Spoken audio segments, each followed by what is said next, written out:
আফগানিস্তান নয়, বাংলাদেশি এশিয়ার ক্রিকেটের পরাশক্তিগুলোর একটি। দেশের ক্রিকেটে এবার এমনই একটা সুখবর এলো, যার ফলে মিলতে যাচ্ছে বিরাট একটা স্বীকৃতি, যেখানে টাইগারদের সামনে থাকছে দারুণ একটা শিরোপা জয় সুযোগ। এর আগেও যেখানে একবার চ্যাম্পিয়ন হয় লাল সবুজের জার্সিধারীরা।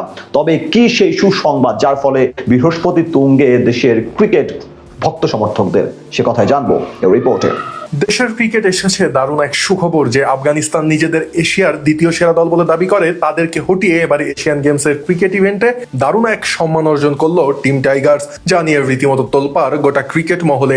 কেননা সাম্প্রতিককালে জিম্বাবুয়ের বিপক্ষে 2 ফরম্যাটে সিরিজ হারের পর টাইগাররা যখন মানসিকভাবে খানিকটা বিপর্যস্ত, ঠিক সেই মুহূর্তে অলিম্পিক কাউন্সিল অফ এশিয়ার দেওয়া এমন এক সুখবরে উচ্ছ্বসিত গোটা টাইগার শিবির। কেননা আগামী সেপ্টেম্বরে জাপানের নাগোয়ায় অনুষ্ঠিত হতে যাওয়া এশিয়ান গেমসে পুরুষদের ক্রিকেটে সরাসরি শেষ 8 খেলবে বাংলাদেশ। ফলে বাছাই পর্বে প্রতিদ্বন্দ্বিতা করতে হবে না টাইগারদের।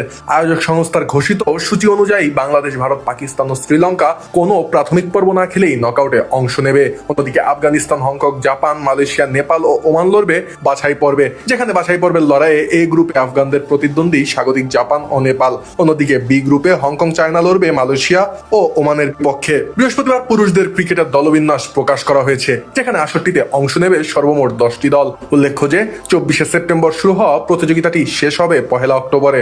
আসরের আয়োজকদের তরফ থেকে আরো জানানো হয়েছে যে বাছাই পর্বের 2 গ্রুপের সেরা 2 দল শেষ 8-এ উঠে সরাসরি সুযোগ পাওয়া 4 দলের সঙ্গে লড়বে, যেখানে পুরো প্রতিযোগিতাটা হবে টি-20 সংস্করণে।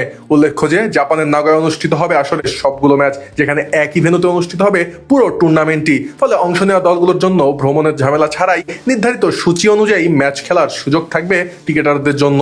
এমনিতে সবশেষ এশিয়ান গেমসে পুরুষদের লড়াইয়ে সোনা জিতেছিল ভারত। আসরের ফাইনালে যেখানে আফগানিস্তানের ইনিংসের খেলা 18.2 ওভার শেষে বৃষ্টিতে আর এগোয়নি, ফলে ফাইনালে ওঠার পথে এগিয়ে থাকায় ভারতকে বিজয়ী ঘোষণা করা হয়। আর সে আসরে সেমিফাইনালে ভারতের বিপক্ষে 9 উইকেটের বিশাল ব্যবধানের পরাজয় বরণ করে সাইফ হাসানের নেতৃত্বাধীন বাংলাদেশ দল। তবে তৃতীয় স্থান নির্ধারণী ম্যাচে পাকিস্তানকে ডারকথ লুইস মেথডে 6 উইকেটে পরাজিত করে আসরে তৃতীয় স্থান অর্জন করে ব্রোঞ্জ পদক জেতে টাইগাররা। তবে সেই আসরে বঞ্চিত হলেও 2010 সালে চীনে অনুষ্ঠিত এশিয়ান গেমসে পুরুষদের ক্রিকেটে স্বর্ণ পদক জেতে অধিনায়ক মোহাম্মদ আশরাফুলের নেতৃত্বাধীন বাংলাদেশ দল। ফাইনালে সাব্বির রহমানের দুর্দান্ত ফিনিশিংয়ে জয় নিয়ে মাঠ ছাড়ে টাইগাররা, যেখানে 119 রানের লক্ষ্য তাড়া করতে নেমে তরুণ ব্যাটার সাব্বিরের ব্যাট থেকে আসে 18 বলে অপরাজিত 33 রানের ইনিংস। আর অতীতের এই সুখস্মৃতি থেকে আত্মবিশ্বাস জুগিয়ে সেপ্টেম্বরে এশিয়ান গেমসে আরো একবার স্বর্ণ পদক জয়ের লক্ষ্যে মাঠে নামবে লাল সবুজের প্রতিনিধিরা।